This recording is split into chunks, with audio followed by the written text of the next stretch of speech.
We are robbing an underfunded, overstretched system of social protection and of education and of health to fund, military spending. When I came in, there was 251 or 250 odd million kids out of school. When I left, there were 250 million kids out of school. And it's like, nothing's changed.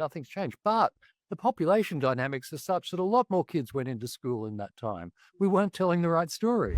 We do have really concrete, tangible examples from everywhere that demonstrate that even in the smallest of communities with the least resources, there is progress happening, and to keep a hold of that.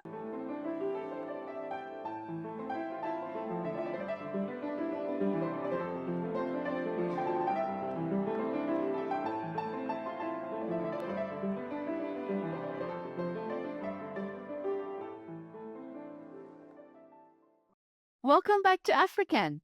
Today, we're starting our exploration of the first theme of Season 2, which is focused on what it takes to scale up good ideas in development. In this episode, we will concentrate on the policy environment, how one can create a platform that resonates with policymakers and obtains the funding that follows from that. More specifically, we're going to look at how this applies to education, which is the foundation of all development. We are all aware that international development funding by governments is in free fall. But what is perhaps less well known is that there's been a political deprioritization of education funding relative to other aspects of development. When deciding where cuts fall within the development budget, many governments are choosing education, pushing it at risk. At this year's World Bank Spring meetings and surrounding events, discussions focus heavily on climate finance, global health, humanitarian needs, but education was on the sidelines.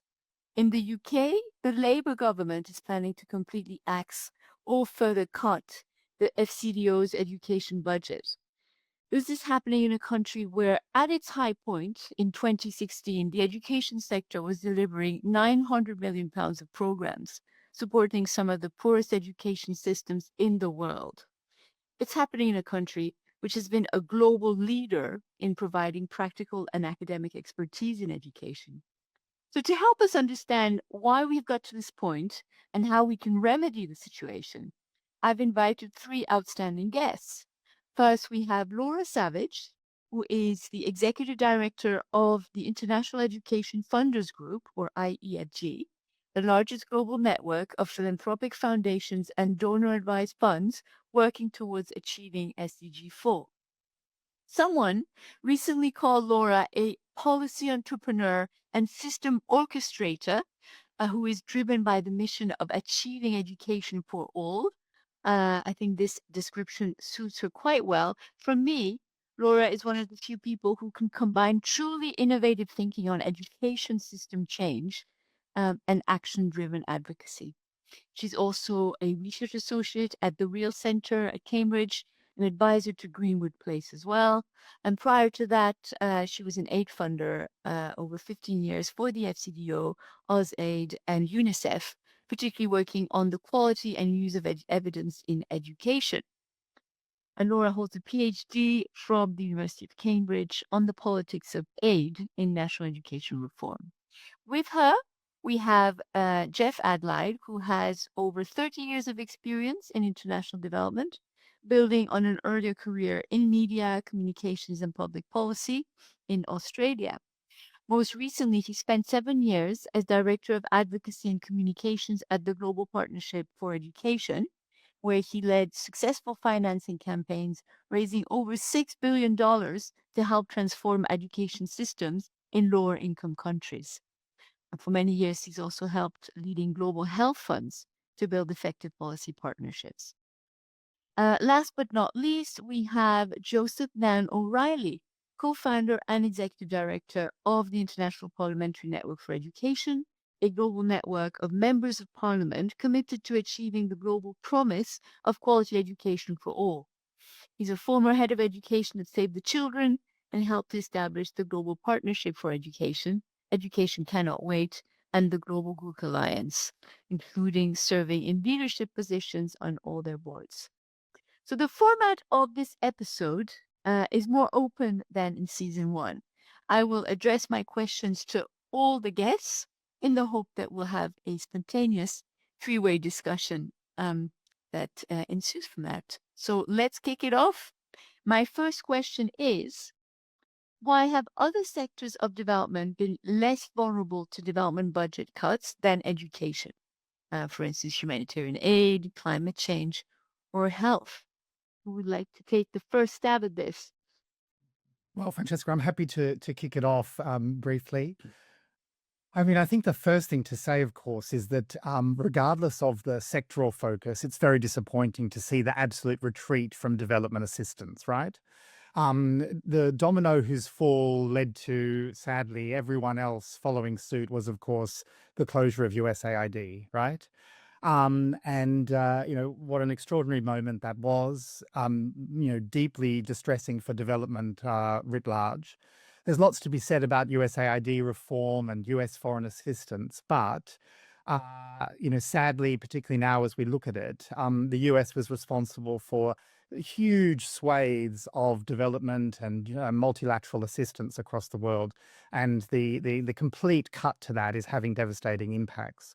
I'll come to the education bit in a moment, but just to say on that, how utterly depressing that instead of standing up to that and instead of saying, no, international development assistance has an important part to play in, driving progress on the goals that we've all agreed to, the SDGs, the world's development funders have largely followed suit.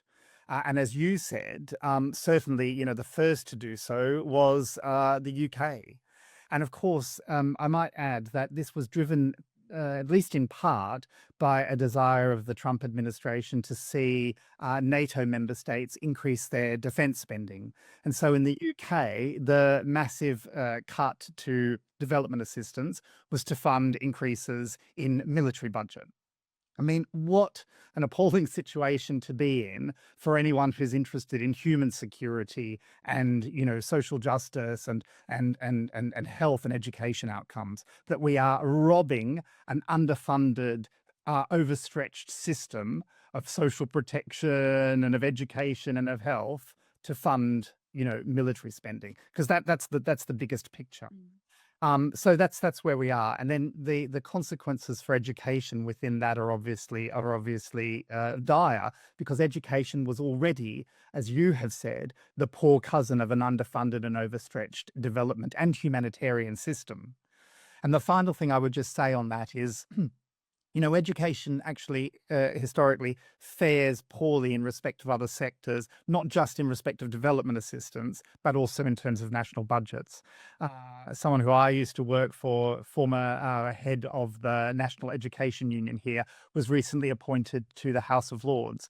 And Baroness Bousted said that one of the challenges of being the head of an education union for many years was that education didn't have either the immediacy or the proximity that health did in national discussions. So you saw people, potentially, dying with very dire consequences. And people's proximity to that was very immediate. Your mother was on a trolley waiting for services. Your sister couldn't get cancer treatment. I think the challenge for education, as we know, as a week off school, a month off school, doesn't feel so immediate. The child just gets absorbed back into the household. And I think that generally speaking, that's the challenge that we face. The other, of course, is the silver bullet effect, which is, if you say that you immunize a child, that you've saved that child's life. But with education, the benefits accrue over a longer period. So all of those things factor into the challenge in arguing for education. But no one argues against it, right? That's the other thing. Education is regarded as a global, public and national and familial good.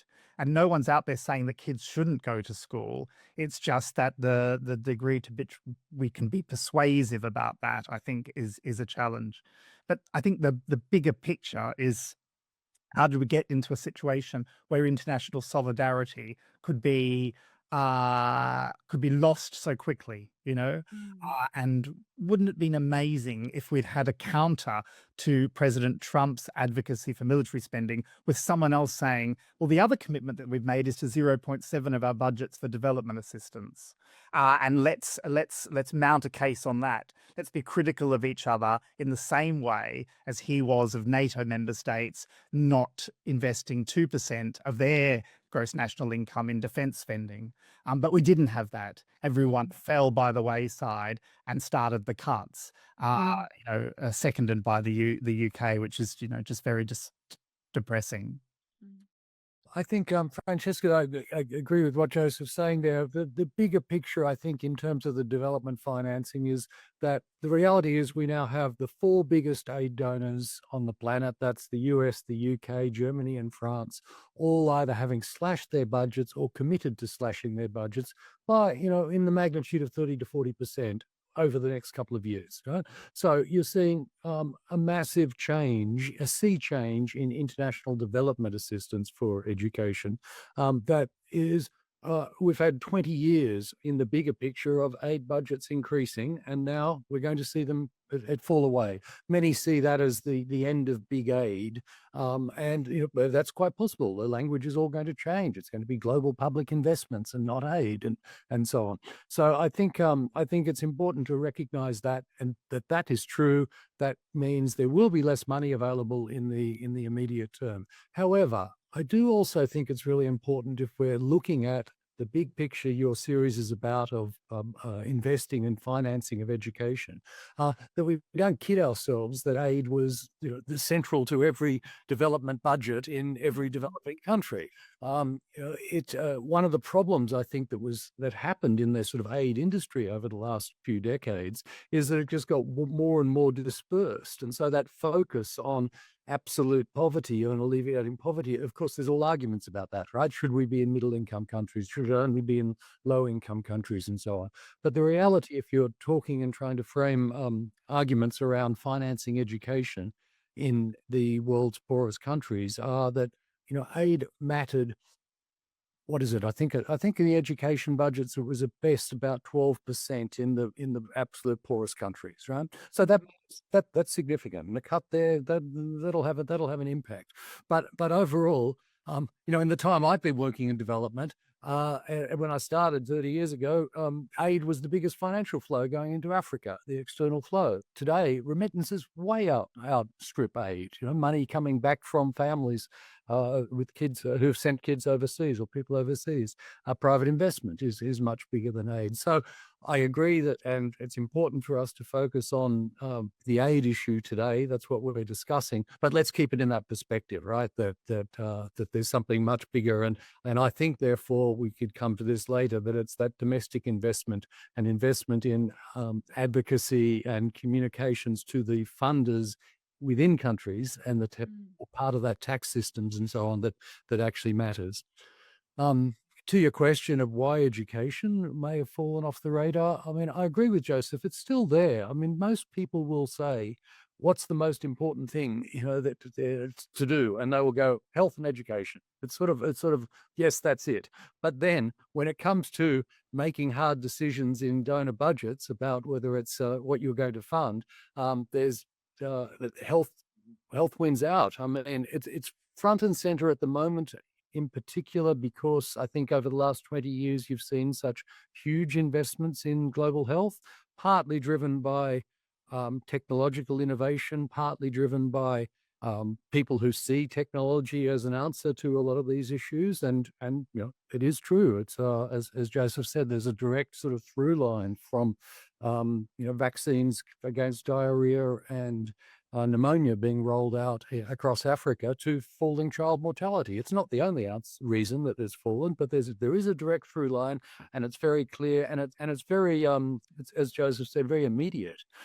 Within a few years of national coverage of a certain vaccine, you can see an impact in the child mortality rates. Education, as my former colleague Julia Gillard used to say, she was the chair of the Global Partnership for Education. She used to say that education is a patient investment in an ever impatient world. and that's that reality. There's also the through line to the direct security in an ever, how do you say it? Unfortunately, ever perhaps selfish world where we're looking, to make America great again, or make Australia great again, or look after our own people before we look after anyone else. There's a direct line with pandemics and diseases between something going on in West Africa and something going on in England. There's diseases know no borders. We've been through pandemics recently, of course. Illiteracy isn't contagious in the same sort of way, at least not literally. Right? So there are some really sort of deep issues there of difference, I think, that surface when we're talking about the allocation of aid. Laura, did you want to wrap this intro up? Everything that Geoff and Joseph have said, I think Geoff's last point, illiteracy isn't contagious. We were working with an aid architecture that was built decades ago for poverty reduction, and are facing a polycrisis today that we've quite frankly failed to keep up with, and so the issues that affect, or at least are on the front pages, even if they don't directly affect the day-to-day life, migration, climate, pandemics, education isn't as visible or felt to those who are making the decisions about money. And it is one of the top priorities for households around the world, and we see that surveyed every time. But it is not. We have not solved the, or at least the wider development industry. And again, even the word development, I struggle with, these days. But we have not created enough appreciation for the value of solidarity, which is what the world needs. And instead, we have packaged it into the word development, into the target of 0.7, and ultimately that is seen as something that is put asideable and is just the niche of a small group of people, instead of actually making this central to every government agenda, which is what it should be. Sort of building on that point as well, of like niches kind of losing the focus. I guess that's another issue that's perhaps related, and Laura, that you have discussed before, is the segmentation of education into these different niches, the learning outcomes, girls' education, TVET, etc. Do you think that segmentation we've seen has kind of aggravated the situation, because it means we have a lack of clarity of message behind education? Yes, I mean, I do think the education community, the global education community, has a sort of self-defeating tendency to argue within itself, right? So you do have those arguing for foundational learning in a way that sounds like it should be prioritized over technical and vocational education, for example. I tend to use the word sequencing instead, because where kids can't read, write, and count, yes, they need to read, write, and count before they can go on and learn anything else. It doesn't mean that that skill or that, that sort of investment is more important, because I think the reality, again, going back to the kind of setup of the aid industry, is that every single layer of it is competitive. Whether you are competing for funding or you are a funder, you are still, as a funder, competing for that funding versus the other sectors. And so the siloization and prioritization between different sectors has ultimately just is self-defeating all around. And I think there have been some efforts to try to galvanize agreement within education around, for example, 5+ years ago, around learning poverty, so that we have that under 5 mortality rate. But it just doesn't land in the same way, and that is very much critiqued. So I'm hearing an increasing critique of learning poverty, this idea that the sort of combination of access and low, very basic learning outcomes is framed as poverty, is framed as a deficit narrative. So even when we do try to come around one metric, we fall almost immediately into self-critique, and then don't use that to to make a constructive case in and amidst the sort of wider global development debates. Yeah, absolutely. I do think, I think that everything that Laura says is very persuasive. I think that, the reason we've had that fragmentation in part in the education world is, I think there's many factors, but certainly one of them is the desire for a compelling narrative, right? So what's the thing that will influence those people who are making decisions about how much they'll give wherever it is? And, Laura and Jeff and I have worked on, the replenishments of these big initiatives, and you're always looking for that kind of, compelling narrative, that key message that will land, the head of state or head of government support for whatever it is that you're funding. So there's part of it has been about that. And, you've seen kind of, it might be gender, or it might be kind of, certainly, crises, etc.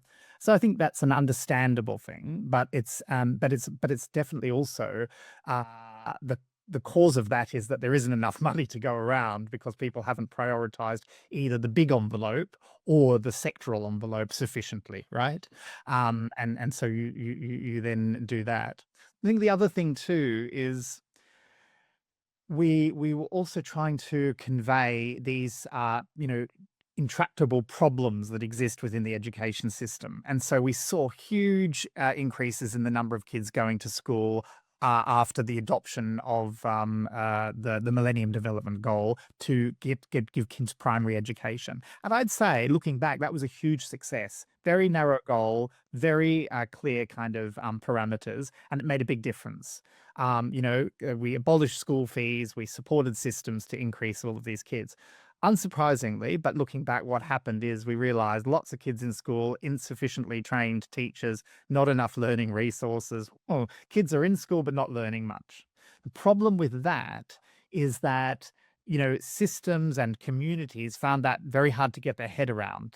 And that's where, of course, the idea of certainly the leader in this was USAID with its All Children Reading strategy, well before the formulation of learning poverty. But one of the things there then was to sort of try and concentrate minds on this very persistent, kind of knotty problem, which was that even if kids got to year 5 or 6 in primary school, let alone finished a full course of primary education, they actually probably couldn't read, or certainly not very well. I mean, that's not a good investment, right? So then you have people coming in and then arguing that that's a priority. And as Laura said, it doesn't necessarily have to happen at the expense of other things, other learning outcomes, other stages of education. The problem is that's true in theory, but in practice, there's limited amount of donor funding. There's a limited amount of government capacity. So what ends up happening is you have those advocates saying, we need to solve this problem. And, for me, that is a problem that we need to solve, because you can't have anything if kids don't learn how to read and do some basic maths. So it's definitely a challenge, but I wouldn't want us to be too critical of ourselves, because I think we are in some ways victims of this kind of much bigger challenge, which is that there isn't enough political will or salience or funding for it, either at the national level or internationally. The final thing I'd say about this is the other contributing factor is we haven't celebrated our successes enough. And, I'm guilty of this more than anyone, because I'm constantly saying to my members and others, oh, we've only got 5 years to the SDGs come due, and we're massively off track. And what I've realized is that for the most part, we run the risk of defeatism. And actually, well, what the hell am I going to do about that? If we are so far off track, it doesn't feel that we could do almost anything to get back there. Whereas what I've realized is there's a lot of positive stories, a lot of good things happening, even if they aren't, which is obviously the subject of your series, Francesca, at scale yet, right? You do have to be able to show people progress, even if it's modest in its reach. And I think there are plenty of stories out there that we can tell of teachers being trained and doing great stuff in the classroom, lives being changed by individual effort, which I think we then need to promote and then look at and explore how we take that to scale. One of the leading politicians in the debate in the UK around aid cuts, volunteered that she thought there hadn't been enough progress, that education aid didn't make a big enough difference, right? And I think that was largely by virtue of saying there's still so much to do, rather than at the same time as saying that, celebrating the wins and, of course, the vital contributions that UK aid for education has made. Hasn't solved the problem, but it's got literally hundreds of thousands of children, particularly girls, through the Girls' Education Challenge into school. And we've walked away from that in part because I don't think we've been good enough at celebrating the victories. Absolutely. Good reminder. Jeff, do you want to add anything to that, or? Oh, look, I'm not the education expert when it comes to this sort of stuff, but it's interesting because I see some parallels in the broader aid, because we're talking about aid financing. And one of the things I think we need to avoid is even pitching education against health or against climate or against humanitarian. We don't want to rob Peter to pay Paul. And in the end, what we want is a healthy, educated, safe child, right? So Well, let's be careful about sort of also getting into the sort of sectoral trenches. well put. Laura, the IEFG has launched this communications campaign to restore education funding as a priority. And you successfully lobbied the July 2025 Financing for Development Conference to include an education statement in it. Would you say that, communication is really key to your strategy and to sort of, kick off collective action? Yes, I think there is growing recognition among a number of education actors this year that we need to join up voice across each other. So I think FFD4 was a really great example of that, where a number of different actors, civil society, I think in a very big way, but also bilats, multilats, and others were really trying to make sure that education was both seen and heard as part of the bigger financing conversations, but also there and supportive. This is not just standing at the sidelines saying, hello, please fund education. It is also, we're recognizing the importance of all voices, education plus, coming together to engage in the conversations about things like debt and tax and illicit finance flows and remittances and so forth. So I think if there are silver linings to any shock, the solidarity that is coming out of the understanding now that we all need to speak together and work and fight together in order to defend a vision of the world that we believe in. And part of that is shifting narratives and shifting into I think in education, a more positive narrative that education is investable. It does work. You actually can measure learning in 10 days. It doesn't take 20 years. Yes, we're dealing with difficult, complex problems, but as Joseph said, we can be much more positive about the narrative on education specifically. I think more broadly too, though, I think there is a part of the sort of conversations now around broader things like financing and migration. We at IAFG see that we've got potential to bring a real diversity of education voices, because across the 100 foundations that are part of this network, you've got everything from those supporting small community grassroots organizations all the way through to funding businesses, governments, multilateral organizations. And there's a real diversity of perspectives to make sure that education is part of the wider conversations about what needs to change next. And we know that things are changing. We're going to see big shifts in power, in policies, in the practice of what we still call development. But we need to, I think, be very alert to our ability and agency to shape what's going to come next. So now is an opportunity in some ways to make sure that we're not living in the kind of learned mindsets and behaviors of what we've all sort of grown up with over the last few decades, but are now consciously thinking about what shifts need to happen next and who needs to be in the driving seat to do that, not necessarily those who have had the power in the past. Mhm. Yep. Jeff, I know you have a strong background in communications. Did you want to add that perspective to it? Well, I mean, I very much agree with Joseph and Laura on that. Just on Laura's recent points there, I think the education sector of which I don't consider myself a part, right? That's not my formal background.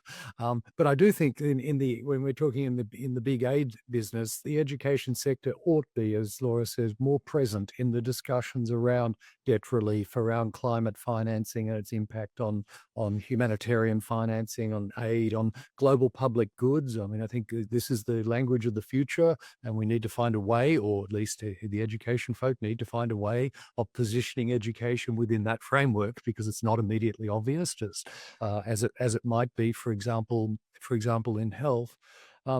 So I think that bit's important, and there, in my view, there hasn't been enough of it. And I was as guilty as anyone else. I spent 7 or 8 years working at the Global Partnership for Education. I tried very hard to convince people to move into that space, to be present at the discussions like the financing for development and so on. Not that these big international talk fests are ultimately, like they're not going to drive change overnight, but there is a political discourse that you need to be a part of, and not be sitting out here worrying about, what do they call it? Things like, secondary transition rates and, all these very technical terms that you get lost in. I also think that the bigger message, to go to your communications point, has been from the education sector. There's been a missed opportunity in relaying the success that's there. If I think about when I came into the education, as I say, I'm not an education expert, but there was this thing, you look at, big financing, and people said there's a $97 billion financing gap for education in low-income countries and lower middle-income countries. When I sort of left GPE a couple of years ago, it was still $97 billion. When I came in, there was 251 or 250 odd million kids out of school. When I left, there were 250 million kids out of school. And it's like, nothing's changed. But the population dynamics are such that a lot more kids went into school in that time. We weren't telling the right story. We were relying on this sort of view that if we communicate the magnitude of the problem, someone will recognize that and say, oh, that's awful. We've really got to put the resources behind us to stop that. And that's not how change works when it comes to communication, right? So, yeah. Yes, I think a number of costing studies that I've been involved in over the years, trying to say how much money do we need to close the refugee education gap in Uganda, or how much money do we need to close the global book gap? I'm guilty of lots of those. There was a time when that was a necessary kind of, prerequisite for making the case for, funding a particular initiative. Those days are gone. I'd say, having been involved in the establishment of quite a few bits of the international aid architecture in education, the Global Partnership for Education, Education Cannot Wait, which focuses on humanitarian crises, the Global Book Alliance, other such initiatives. We are not in that space, right? We're not creating those things again. So that's a big challenge. I think that one thing I would say is that there are lots of places for success. One really interesting one, which I think is fascinating, is and again, some people might then say, oh, this is maybe less of a priority than others, but nevertheless, I'll use it as an example, and that's school meals. I'm incredibly impressed by the work that's been led by the World Food Programme, but really in partnership and driven by our countries themselves through the School Meals Coalition, which just last week produced the latest State of World Feeding report.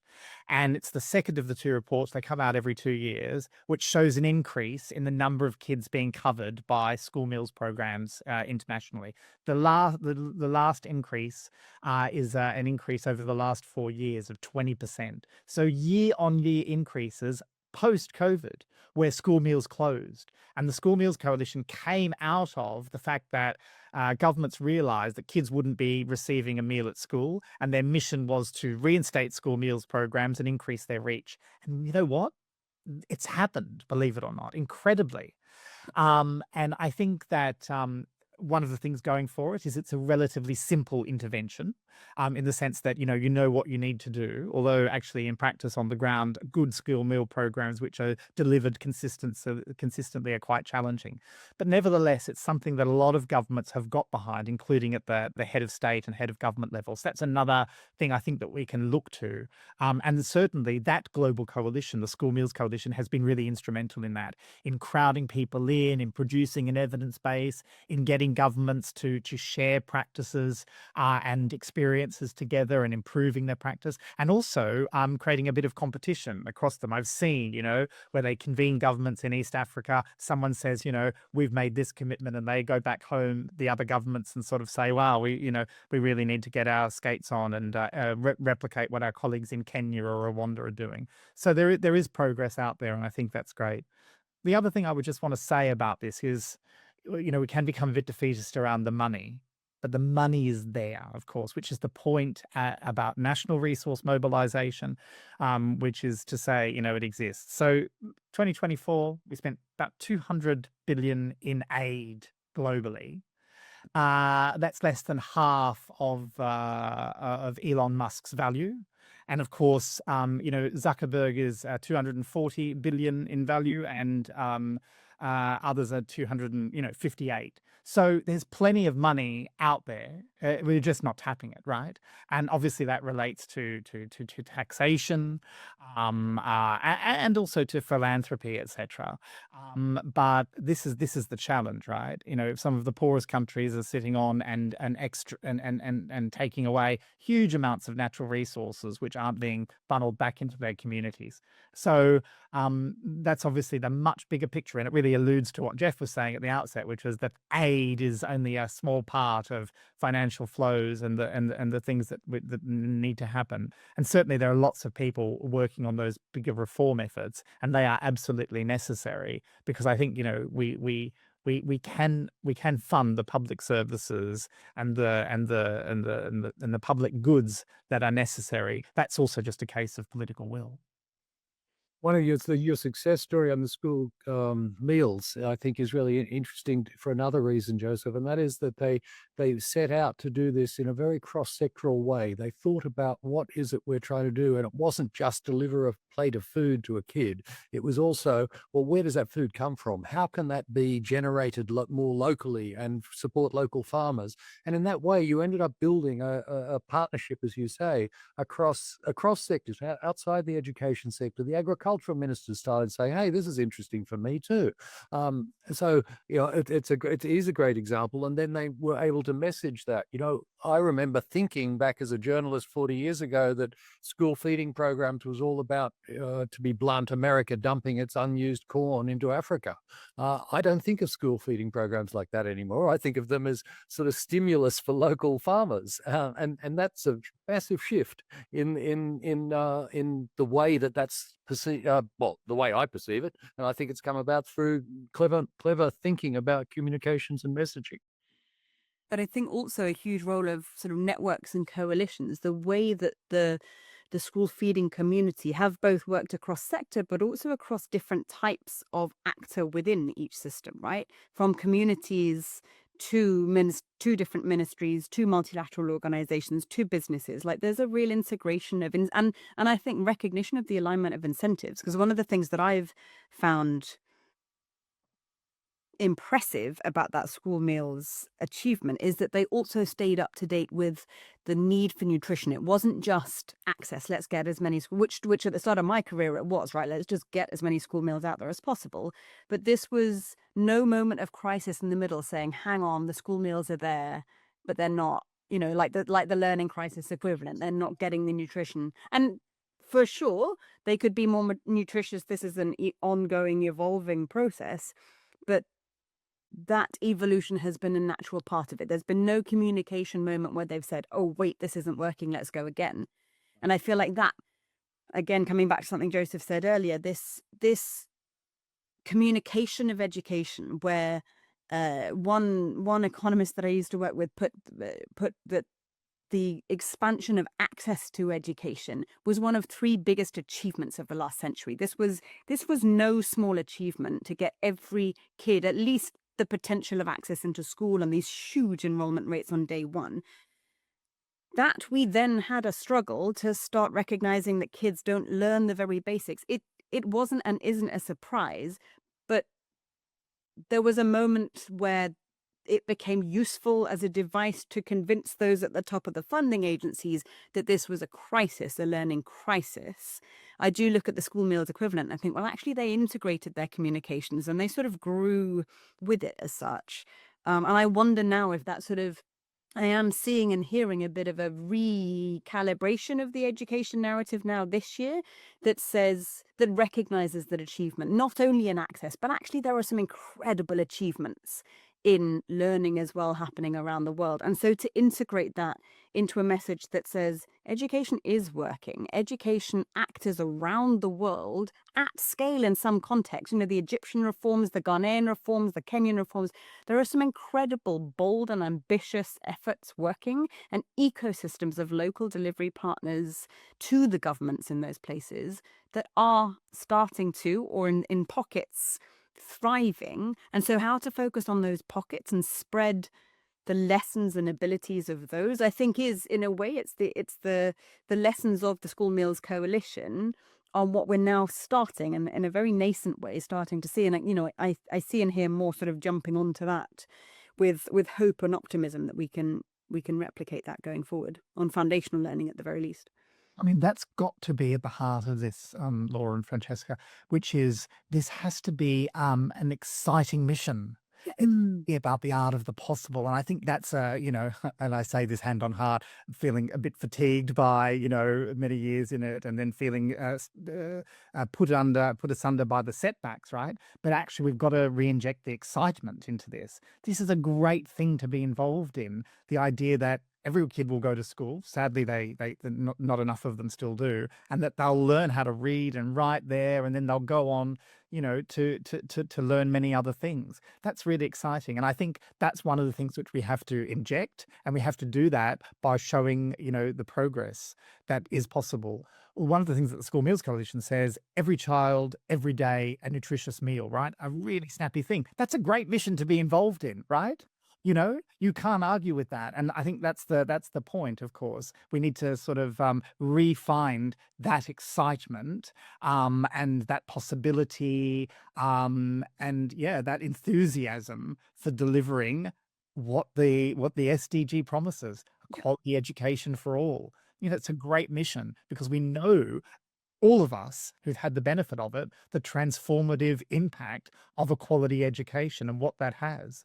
When we were making the case for greater work on education in emergency and humanitarian contexts at Save the Children, which actually did lead in part to the establishment of a new global fund that was dedicated to that.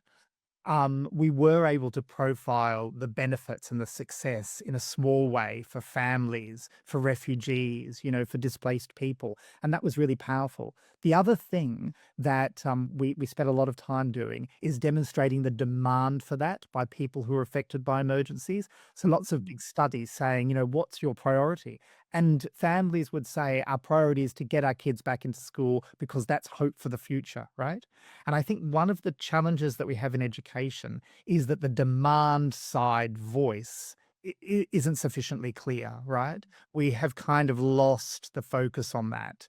I work with members of parliament around the world, and what we're trying to do is make sure that they're hearing communities say, we want our kids to go to school and we want them to learn.